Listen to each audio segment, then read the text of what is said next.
Matt Sharp is a senior counsel at the Alliance Defending Freedom, and he joins us now for more. Matt, good to see you. Thanks for joining us.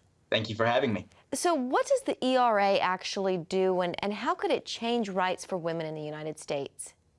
Well, the ERA was a bad idea when it was proposed in the 70s, and it continues to be one today. The ERA would add sex as a protected classification under the Constitution. But what it would really result in is things like men being allowed to compete in women's sports and take away opportunities for women to use their God given talents. It could also be used to enshrine abortion as a constitutional right and force taxpayers to pay for it. So it was a bad idea and continues to be one even today. Does the Constitution already afford women protections?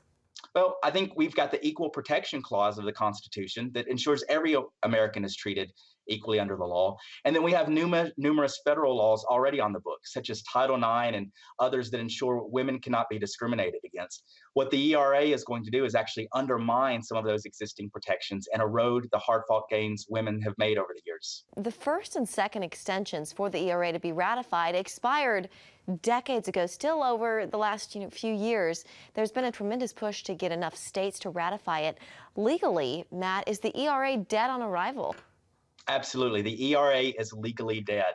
And this is an opinion shared by Justice Ruth Bader Ginsburg. She recently opined that if the ERA proponents want to see this, they need to start over. They need to put it again in the hopper because this deadline is decades long gone. This is a last-minute push by activists to ignore that deadline. And so this is really a failed effort to try and push something that the states ultimately rejected and decided they didn't want in our Constitution. Speaking of Ginsburg, what do you think? Do you think this case could make it all the way to the Supreme Court?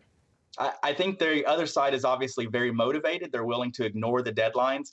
I would imagine they're going to try and sue the federal government for not recognizing their failed ratification efforts. So there's very well this may end up at the Supreme Court. But I think we can all agree that this deadline is passed and that even if it hadn't, the ERA is a bad law that we should not be pushing for to add to our Constitution. Matt Sharp with the Alliance Defending Freedom, thank you very much. Thank you for having me.